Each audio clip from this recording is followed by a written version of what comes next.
Entreprise numérique, modèle économique, c'est ce que Ronald Robinson propose d'aborder avec vous, chers téléspectateurs. Et pour en parler avec lui, un informaticien, Bio Mikaela Toko Yoru, voilà, Toko Woru, voilà, qu'il m'excuse, hein. Il sera sur ce plateau tout à l'heure, vous allez le voir. Mais d'abord, suivons cet élément réalisé par Agnat Bello sur les assises du numérique. Experts nationaux et internationaux exerçant dans l'éthique, membres de la diaspora béninoise acteurs du numérique, tous ont pris d'assaut la salle ayant abrité les assises nationales du numérique. C'était l'occasion d'échanger autour du thème « La vitrine de l'innovation numérique, place au privé ».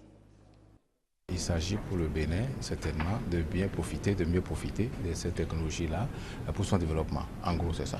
Et donc, la grande question, c'est quelles sont les applications que l'on met en place, quelles sont les stratégies que l'on met en place, n'est-ce pas, où est-ce qu'on veut aller, n'est-ce pas, pour bénéficier des impacts. La part des services au PIB du Bénin est de plus en plus grande. La part des services au niveau du budget national est de plus en plus grande. Donc, les services, puisqu'on n'a pas de matières premières, vont être quelque chose de très important. Alors, imaginez si tous ces services pouvaient être électroniques et numériques.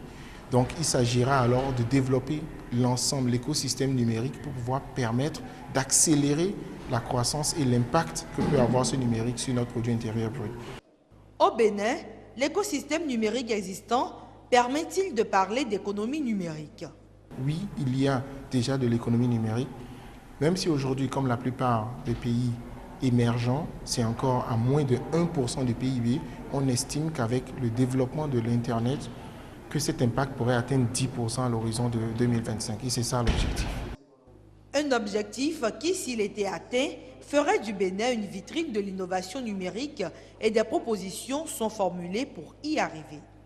Lorsqu'on va mettre en place des applications qui vont faciliter un certain nombre de choses, par exemple, un pays comme le Cap-Vert, où nous avons mis des applications pour les déclarations, n'est-ce pas, en ligne, pour l'impôt, par exemple, les taxes et autres, c'est un pays qui collecte jusqu'à 97% des impôts. Alors, le Bénin a besoin de ça, parce que c'est là où l'État, justement, doit pouvoir récupérer les impôts, pouvoir réinvestir dans le développement du pays.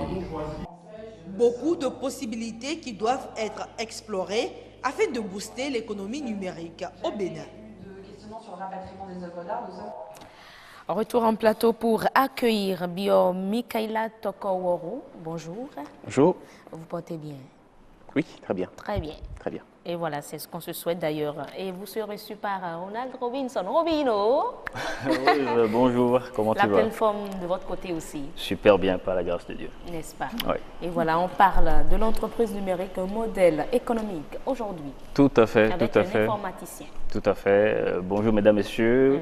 Bonjour docteur Bio Mikaela Tokoworu, c'est bien ça? C'est bien ça. Vous êtes donc docteur en informatique, mais aussi ingénieur des télécoms. Vous avez beaucoup de titres, hein? Encore consultant international en data science. Tout ça pour dire toujours Data les données, les données la science informatiques. La science au service des données. Ok, d'accord. La science au service des données. C'est ça, Data voilà. science. Ok. Donc, nous sommes heureux de vous recevoir. Vous êtes tout le temps, je crois, presque chaque été au pays pour faire évoluer un peu le monde des TIC. C'est bien ça? Tout à fait, oui. Alors, les entreprises numériques aujourd'hui au Bénin, l'écosystème, comme l'a présenté un peu le reportage que nous avons vu des assises numériques, nous avons moins de 1% du PIB. Est-ce que ça promet? Comment voyez-vous cet écosystème? D'accord. Donc, merci beaucoup, Ronald. Oui. Donc, l'écosystème au Bénin, en termes du numérique, il y a l'avenir est promoteur. L'avenir est promoteur parce que il y a beaucoup de choses qui se font partout. Oui. Il y a beaucoup de technologies qui avancent, qui évoluent, qui vont très vite, vraiment très vite. Et le Bénin a un peu marqué le pas par rapport à ça Tout à fait. ces dernières années. Et aujourd'hui, l'écosystème est en train de se mettre en place pour mettre en place déjà tout ce qui est infrastructure, réseau, équipement, pour faciliter la communication, la fluidité, voilà, le stockage. Oui. Et aussi, en parallèle, il y a un bon travail qui est fait par des jeunes Béninois des jeunes de l'EPAC, des écoles sur place pour développer, pour proposer en fait des services. Des applications mobiles. Des applications mobiles voilà. ou d'autres applications web. Donc, toute cette mouvance doit être encadrée et je pense que c'est un peu dans, voilà, il y a un travail qui est fait dans ce sens. Donc, l'horizon peut être clairsemé. Okay. Aujourd'hui, c'est facile donc au Bénin de créer des sites web marchands, des applications mobiles. On voit les jeunes s'activer de plus en plus dans ce sens, développer aussi, disons, mettre sur pied un réseau social interne comme sur Facebook, on le voit. Mais comment rentabiliser tout ça? C'est ça la question du jour. Tout à fait. C'est une question, c'est un point très important parce que le secteur numérique, comme on le dit, l'économie numérique, c'est qu'il y a une économie derrière, sinon ça ne marche pas. Donc il faut penser, résoudre des problèmes déjà, parce que voilà, une application, pour qu'elle soit utilisée, il faut qu'elle résolve un problème. Oui. Et aujourd'hui, nos jeunes le font très bien. Donc on a des applications dans le domaine de la santé, dans le domaine de la sécurité, de la logistique, de la sécurité, etc. Après, une fois que le problème est résolu, il faut que l'application puisse être rentable. Voilà. Et c'est là que se pose la question de ce modèle économique. Et il y a plusieurs modèles économiques possibles. Et on entend déjà par modèle économique on entend par modèle économique, en fait, tout ce qui permet à l'entreprise de générer des revenus pour pouvoir perdurer. Tout à fait. Voilà. Et du coup, le modèle économique aujourd'hui qui marche le plus dans les entreprises numériques, c'est ce qu'on appelle un modèle économique orienté data. Orienté data. Orienté data, oui. C'est-à-dire basé son modèle économique sur les données qu'on collecte. Je vais vous donner un exemple. Aujourd'hui, les plus gros acteurs du monde numérique aujourd'hui, on va citer Google, on va citer Facebook, on peut citer d'autres. Je m'arrête à ces deux. Concrètement, qu'est-ce qu'ils font? On prend Google. Google, il nous offre un service complètement gratuit en tant qu'utilisateur final. On a besoin de chercher, on tape Google, on trouve. Tout à fait. On a besoin de mail, on va sur Gmail, on a la réponse. On a besoin... Wikipédia également. Voilà, etc. On a tout ça, donc c'est gratuit pour l'utilisateur final. Oui. Mais ce qu'on ne sait pas, c'est qu'au même moment qu'ils nous servent, qu'ils nous rendent ce service, on leur donne gracieusement toutes nos informations. À travers l'Internet. À travers tout, oui. Lorsque tu te connectes sur Google, tu fais des recherches, Google sait ce que tu cherches, Google sait ce que tu veux. Tu vas sur Gmail, tu reçois des mails, Google a des algorithmes, c'est pourquoi on parle data scientist, des algorithmes mathématiques poussés qui peuvent analyser tes mails et savoir plus ou moins ta satisfaction, ton état d'âme. Google, grâce au GPS, peut savoir où est-ce que tu es, peut savoir dans quel quartier tu vis. Donc toutes ces informations sont collectées par Google. Le service est gratuit, mais derrière, c'est monétisé. Parce que derrière, plus Google a des informations sur toi, mieux ils pourront te vendre aux annonceurs. Parce que n'oublions pas qu'il y a 3 acteurs. Il y a le système numérique qu'on met en place, il y a les utilisateurs finaux, qui sont nous, toi et moi, et on a derrière les annonceurs. Les annonceurs, c'est par exemple lorsqu'on fait ici à BB24, vous faites des émissions ou des programmes, des matchs, il y a des annonceurs qui payent pour passer, parce qu'il y a une audience. Voilà. Donc les annonceurs, c'est ceux qui vendent des produits qui font une publicité. Et tout ce qu'ils recherchent, c'est l'audience.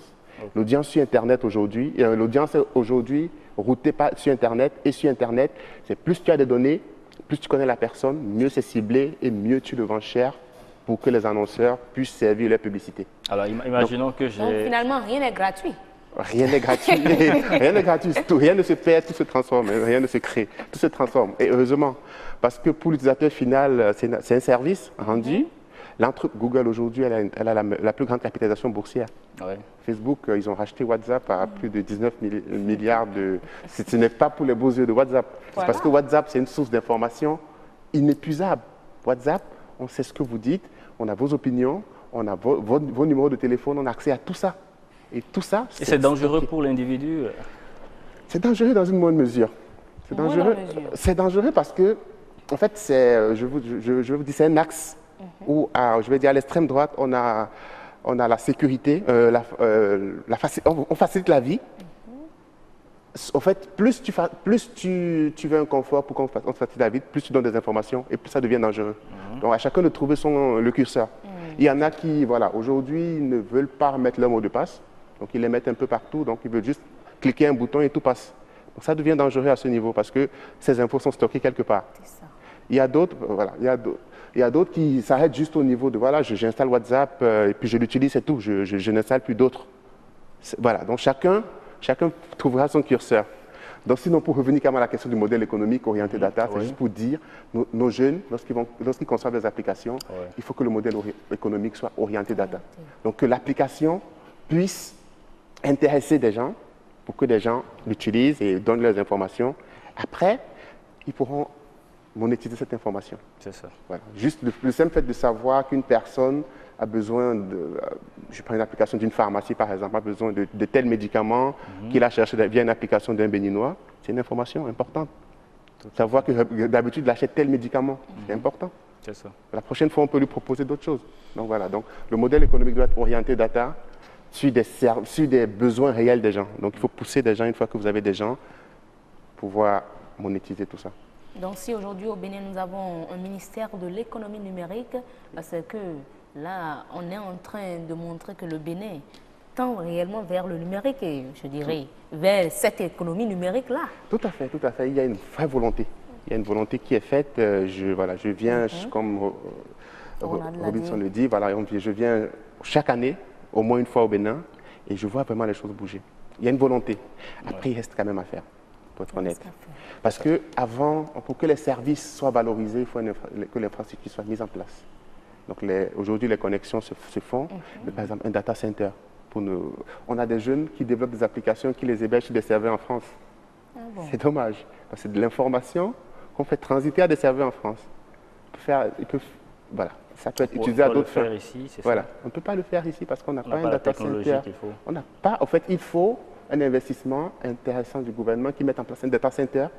C'est juste un centre de stockage, on va dire, hein, pour faire simple, un centre de stockage qui permet à tout jeune développeur de pouvoir héberger cette application au Bénin. Ça coûte combien d'avoir ce...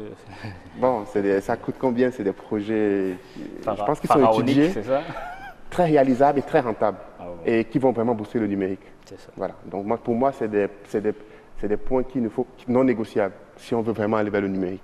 Alors, si on prend les exemples de réussite en Afrique de l'Est, le Rwanda et tout ça, ils sont passés par là. Donc il faut pouvoir véhiculer l'information, pouvoir le stocker avant de pouvoir le valoriser. Alors sur ce secteur hautement technologique, qu'est-ce qui se vend vraiment? Qu'est-ce qui se vend? Donc qu'est-ce qui se vend? Aujourd'hui, c'est surtout les annonceurs. C'est surtout les annonceurs au fait, qui ont besoin de servir de la pub, on va dire. C'est ce qui se vend aujourd'hui le plus. Donc la pub, ça peut être servi. Il y a des cookies, des technologies de cookies qui sont juste des petits identifiants qu'on installe automatiquement sur votre navigateur. On le laisse là. Et quand vous vous connectez aujourd'hui, demain, après-demain, dans 10 ans, bon, ça a une durée de vie assez longue, on sait que c'est vous. Donc on sait que lorsque vous êtes connecté, c'est vous qui êtes connecté. Dès que j'appuie sur un j'aime, lorsque vous appuyez sur un j'aime, c'est une information que vous donnez et on sait que c'est vous qui aviez appuyé sur le j'aime la dernière fois. À tel moment précis. À tel moment précis, sur telle thématique précise. Donc on peut connaître ton opinion politique juste en appliquant sur des j'aime. Voilà. Donc c'est ça qui se vend aujourd'hui dans ce monde-là. Donc il y a... Bon, on ne va pas créer une application qui n'intéresse pas les gens. En fait, il faut que des gens y aillent et après que les gens vont, c'est qui se change. Quels sont les domaines qui peuvent réellement intéresser, lorsqu'on prend déjà notre environnement ici au Bénin, quels sont les domaines qui peuvent intéresser les Béninois? D'accord, il y en a beaucoup. Il y en a beaucoup. En fait, c'est tout ce qui peut faciliter la vie. Bon, en France, par exemple, il y a une application qui s'appelle Blablacar, toute bête. Hein, c'est une application, je veux voyager. Je dis je pars de Nice à Cotonou, bref, de Nice à Paris, et il y a des covoitureurs, quoi, on va dire. C'est des gens qui disent, voilà, moi j'ai ma voiture, je veux faire tel trajet, donc j'ai tel nombre de places disponibles, je les mets à 50 € à telle somme. D'accord, telle somme, voilà, donc, et puis on réserve via ça. Donc c'est des applications similaires, mais pensées dans le contexte béninois qui peuvent être intéressées. Aujourd'hui, on a le mobile money qui se développe. Voilà, il y a des solutions qui doivent être mises en place autour de ce mobile money-là. Voilà, donc il y a tout ça. Après, dans les secteurs aussi, transport, agriculture, tout ça, il y a des applications. Enfin, j'aime dire, c'est tous les secteurs. Il suffit d'être créatif. Et la créativité, je pense qu'on l'a au Bénin. Alors, parlons un peu de la place des réseaux sociaux dans ce domaine-là. Si j'ai sur ma page Facebook, disons, atteint un certain nombre d'utilisateurs, disons, j'ai bouclé les 5000, est-ce que ça peut me générer de l'argent? Comment faire? Bon, la réponse est que oui, ça peut te générer de l'argent dans une bonne mesure. Ah bon? Mais pas systématique, oui. Parce que Facebook, en fait, lorsqu'on parle de modèle économique dans le numérique, les réseaux sociaux, c'est un cas un petit peu particulier. Parce que Facebook ne t'appartient pas. C'est-à-dire, bien que sur Facebook, tu génères tel nombre d'utilisateurs, de followers et tout, ça ne t'appartient pas. Ça appartient à Facebook. Donc, la pub qui sera servie de façon, on va dire, officielle sur cette page, c'est Facebook qui décide. C'est ça. Voilà. C'est ça qu'on voit dans l'angle. Voilà, on voit des pubs à droite. Parfois, il y a des pubs qui sont aussi poussées un peu sur le mur, mais pas très explicites. Il y a parfois des pubs qui sont poussées. Donc ça, c'est Facebook. Par contre, le fait de l'avoir, tu peux te rapprocher des entreprises béninoises ou des sociétés de médias qui font de la pub, qui servent de la pub. C'est un canal. Parce que qu'est-ce que la pub veut? La pub veut une audience. Voilà, j'ai ma page, elle est thématique ou pas. Je suis sur telle thématique et j'ai telle audience. Donc, les gens peuvent pousser des pubs sur le mur. C'est peut-être un moyen de le monétiser dans ton contexte. Voilà. Donc, c'est oui, mais pas, dans les réseaux sociaux, ce n'est pas systématique comme dans d'autres secteurs. Ok. Merci encore, Monsieur Bio Mikaela Tokoworu. C'était votre passage sur Autant Savoir. Merci de nous avoir édifié un peu plus sur le modèle économique à utiliser au niveau des réseaux sociaux, surtout dans cet univers numérique. Merci encore. Merci à vous. Je profite de l'occasion pour rappeler que demain, on va vous recevoir également sur un autre thème, toujours dans le numérique. Voilà. Merci, ce sera tout. Heureuse. Voilà, et son numéro qui est déjà affiché d'ailleurs. Affiché, voilà. Le numéro est toujours, on peut l'utiliser déjà tout de suite là où on attend. Oui, on peut l'utiliser, oui. Je suis d'accord. toujours disponible. Voilà, ok, d'accord. Merci beaucoup quand même pour la disponibilité et pour avoir honoré au rendez-vous de Robino. Oh. Et ce sera tout pour Autant Savoir de ce jour consacré à l'entreprise numérique. Quel type de modèle économique